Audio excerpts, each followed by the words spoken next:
اس وقت آپ کے اور ہمارے بھائی اس دھرتی کی مقدس ترین زمینوں میں ایک زمین فلسطین کے اندر مظلوم ہے۔ میں نے آج کا مکمل جمعہ آپ کی خدمت میں اہل فلسطین کی فضیلت، قرآن اور سنت میں ان کے بارے میں جو دلائل، فضائل، مسائل اور پھر اس کے بارے میں ہمیں کیا کرنا چاہیے، اس کے متعلق بات میں نے کرنی ہے۔ میرے ساتھیوں، یہ جو آج کل ہمیں دنیا میں 4 سے 5 ملک نظر آتے ہیں نقشے پر، لبنان نظر آتا ہے، اردن نظر آتا ہے، شام نظر آتا ہے، فلسطین نظر آتا ہے، اس طرح 2-3 ممالک اور بھی ملا کے حضور پاک صلی اللہ علیہ وسلم کے دور میں اس پوری جگہ کا نام شام ہوتا تھا۔ آج کل تو دمشق کا ایک چھوٹا سا ملک شام ہے نا، جس کا دارالخلافہ دمشق ہے۔ حضور علیہ السلام کے دور میں یوں شام نہیں تھا۔ فلسطین بھی شام تھا، اردن بھی شام تھا، لبنان بھی شام تھا اور شام بھی شام تھا، جس میں موجودہ اسرائیل بھی شامل ہے۔ یہ سارا ایریا ملک شام کہلاتا تھا۔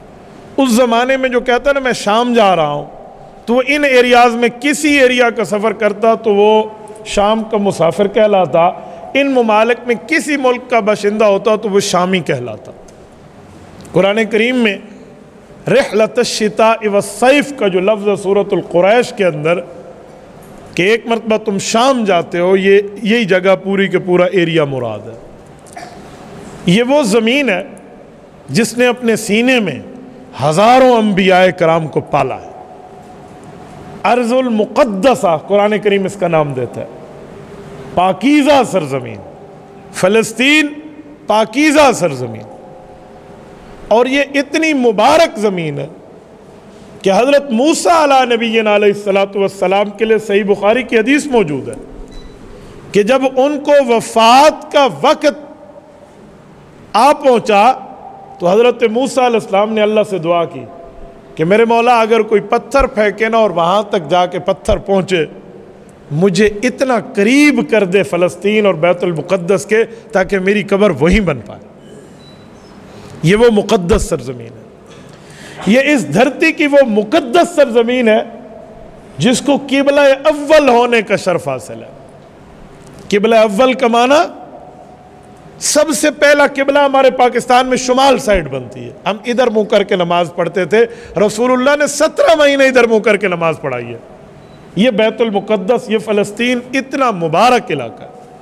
یہ بعد میں بیت اللہ شریف حضور پاک علیہ السلام کی رضا کے لیے رب نے بنا دیا۔ اور بیت المقدس وہ عظیم دھرتی کا خطہ ہے جہاں پر ایک عبادت کی گئی ہے، اور وہ عبادت نہ اس سے کبھی پہلے ہوئی ہے، نہ اس عبادت کے بعد قیامت تک ایسی عبادت ہوگی۔ آپ پوچھیں گے وہ ایسی کون سی عبادت ہے؟ بلکہ اگر میں یوں کہوں کہ وہ عبادت تو مکہ مکرمہ میں بھی نہیں ہوئی، اور وہ عبادت تو مدینہ طیبہ میں بھی نہیں ہوگی۔ میرے ایمان کا حصہ مکہ اور مدینہ، لیکن جس عبادت کی میں بات کرنے لگا ہوں وہ عبادت ان شہروں میں بھی نہیں۔ وہ عبادت یہ ہے کہ جہاں حضور پاک علیہ السلام نے 2 مرتبہ انبیاء کرام کو باجماعت نماز ادا کرائی ہے۔ یہ اتنی مبارک عبادت ہے، اس میں امام بھی نبی ہے، مقتدی بھی نبی ہے، اس میں غیر نبی موجود نہیں ہے جو غیر نبی ہو اور حضرت آدم علیہ السلام کی اولاد ہو اور یہاں موجود ہو، ایسا نہیں ہے۔ جبرائیل امین تو فرشتے ہیں نا، وہ تو ویسے ہی ٹھہرے ہیں کیونکہ وہ نمائندہ ہے۔ باقی اس دھرتی پر حضرت آدم کی اولاد میں جتنے انبیاء تھے وہ ادھر امام اور مقتدی میں جمع، اس کے علاوہ کوئی اور کی انٹری نہیں ہے۔ اور یہ نماز 2 مرتبہ پڑھائی گئی۔ ایک مرتبہ حضور پاک علیہ السلام تشریف لے جا رہے تھے آسمان پہ، جاتے ہوئے یہاں نماز پڑھائی۔ ملا علی قاری رحمت اللہ علیہ نے مرقات شرح مشکات جلد نمبر 11 میں فرمایا یہ صلاۃ خصوصیہ ہے، پہلی نماز پڑھی گئی۔ اور پھر رسول اللہ صلی اللہ علیہ وسلم واپس تشریف لائے، باقی انبیاء کرام واپس تشریف لائے، تو دوسری مرتبہ صلاۃ الوداعیہ پڑھائی گئی، سی آف کرنے کی، اللہ حافظ کرنے کی نماز۔ اس کے بعد تمام انبیاء اپنے اپنے مقامات پہ گئے۔ جو انبیاء دنیا سے رخصت ہو گئے وہ قبور میں تشریف لے گئے، اور جو انبیاء کرام آسمان پہ ہیں، جیسے حضرت عیسیٰ علیہ السلام، وہ واپس آسمان پہ تشریف لے گئے، اور رسول اللہ صلی اللہ علیہ وسلم مکہ مکرمہ سے تشریف یہاں لائے تھے، تو حضور واپس مکہ مکرمہ تشریف لے آئے۔ یہ مخصوص عبادت جہاں امام بھی نبی، مقتدی بھی نبی، اس دھرتی کی افضل ترین عبادت ہے جو نہ اس سے پہلے ہوئی ہے نہ اس کے بعد ہوئی ہے، یہ اس سرزمین پہ ہوئی، یہ بیت المقدس ہے۔ آپ اندازہ لگائیں کہ آج مسلمانوں کے دل بیت المقدس کے ساتھ کیوں دھڑکتے ہیں؟ اس میں پیچھے ایمان کی ترتیبیں ہیں، اور اس میں مسجد الاقصی قائم ہے۔ یہ مسجد الاقصی کیا ہے؟ مسجد الاقصی حضرت سلیمان علیہ السلام نے اپنے تابع جنات کو حکم دیا کہ آپ اس کی تعمیر کرو، اور وہ کئی سال تک تعمیر کرتے رہے حضرت سلیمان علیہ السلام کے اس ڈنڈے اور عصا کے ڈر سے کہ کہیں جنات کہتے تھے ہمیں مارے نہیں ہیں اس۔ یہ جو وہاں پتھر اتنے بڑے بڑے اٹھ کے لگے ہوئے ہیں، اس زمانے کی میں تو انجینئرز اور اس زمانے کی یہ کرین چیزیں تو نہیں تھی، یہ یوں بنوائی گئی۔ حالانکہ اس جگہ پہلی ابتدائی جگہ خانہ کعبہ بننے کے 40 سال بعد حضرت آدم علیہ السلام نے تعمیر فرمائی تھی۔ یہ تعمیر جدید حضرت سلیمان علیہ السلام وقت کے نبی نے بنائی۔ اور میرے دوستو، یہ سرزمین وہ ہے جس کے اندر ہزاروں انبیاء کرام کی قبور موجود ہیں۔ آپ اور ہم پڑھتے اور سنتے رہتے کہ ابراہیم علیہ السلام کی 2 بیویاں تھیں، اللہ نے 2 بیٹے دیے، ایک بیٹا حضرت ہاجرہ سے اور ایک بیٹا حضرت سارہ سے، دونوں بیویاں۔ حضرت سارہ کا بیٹا حضرت اسحاق ہے، حضرت ہاجرہ کا بیٹا حضرت اسماعیل ہے علیہم الصلوات۔ اللہ تعالیٰ نے حضرت اسحاق کی اولاد میں 70,000 انبیاء بھیجے ہیں، حضرت ابراہیم کے بیٹے حضرت اسحاق کی نسل سے 70,000 انبیاء، اور ان کے بھائی حضرت اسماعیل کی نسل سے اکیلے رسول اللہ صلی اللہ علیہ وسلم تشریف لائے۔ یہ حضرت ابراہیم علیہ السلام، یعنی حضرت ابراہیم کی اولاد میں پڑپوتا، پوتا، والد، باپ، بیٹا، دادا، یوں نبی چلتے تھے۔ حضرت یوسف علیہ السلام ہے نا، جلیل القدر پیغمبر ہے، اللہ تعالیٰ کے کیا شان اور مقام اور کیا حسن حضرت یوسف نے پایا کہ مصر کی لڑکیوں نے دیدار کرتے ہوئے پتہ نہ چلا ہاتھ کی انگلیاں کاٹ دیں۔ یہ یوسف علیہ السلام، یہ حضرت ابراہیم علیہ السلام کے پڑپوتے ہیں۔ آپ کہیں گے کیسے؟ یوسف بن یعقوب بن اسحاق بن ابراہیم علیہم السلام۔ حضرت یوسف حضرت یعقوب کے بیٹے، حضرت یعقوب حضرت اسحاق کے بیٹے، حضرت اسحاق حضرت ابراہیم کے بیٹے۔ گویا حضرت یعقوب حضرت ابراہیم کے پوتے اور حضرت یوسف حضرت ابراہیم علیہ السلام کے پڑپوتے ہیں۔ یوں نسل در نسل انبیاء چلی، اور یہ وہی جگہ ہے، یہاں بڑے بڑے انبیاء کرام کا شرف حاصل ہے، قدم بوسی کا اس زمین کو، یہ کوئی عام زمین نہیں ہے۔ اور اگلا جملہ، حضرت عیسیٰ علیہ السلام کی پیدائش جہاں ہوئی ہے، بیت اللحم، جہاں اماں مریم علیہ السلام کو ایک فرشتہ آیا، اس میں پھونک ماری، اور قرآن کہتے ہیں وہ امید سے ہو گئی اور فوراً بچہ پیدا ہو گیا۔ کہا جی میرا کنواری کا بچہ کیسے پیدا ہوگا؟ فرمایا یہ رب کا حکم ہے، آپ بچے کے پیدائش کے بعد بھی کنواری رہیں گی، اللہ تعالیٰ نے آپ کو اپنے دین کے نشانی کے لیے چن لیا ہے۔ تو وہ حیران ہوئی تو رب نے 3 چیزیں دے دیں۔ فرمایا اے مریم اگر اس وقت تمہیں کھانا کھانا ہے تو یہ سوکھا تنا ہے، اس کو ہلا ذرا، کھجوروں کا۔ کہا اللہ اس سے کیا گرے گا؟ کہا ہلانا تیرا کام ہے، تو ساقط علیک رطبا جنیہ، تر و تازہ کھجور ڈالنا ہمارا کام۔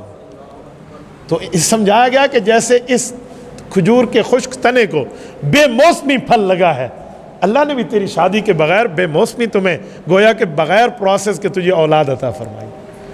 اور پھر انہیں پانی پینا چاہیے تھا، پانی کی طلب ہوئی، تو یوں دیکھا تو خشک زمین تھی۔ رب نے فرمایا اے مریم نظر ہٹا کے پھر دیکھ۔ انہوں نے یوں دیکھا تو قد جعل ربک تحتک سریہ، سورۃ نمبر 19 سورۃ مریم رکوع نمبر 2 پارہ نمبر 16۔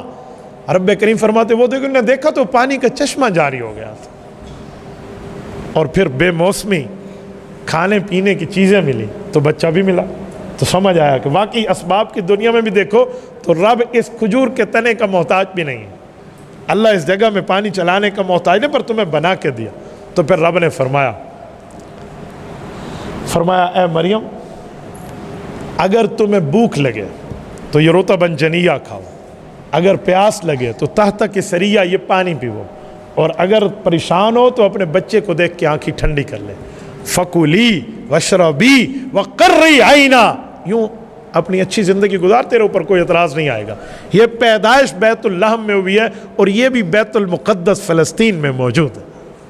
آپ اندازہ لگائیں اس کے کتنے دلائل ہیں. میں نے شروع میں کہا کہ میری زندگی رہی نہ رہی، یہ گفتگو ایک یادگار ہوگی.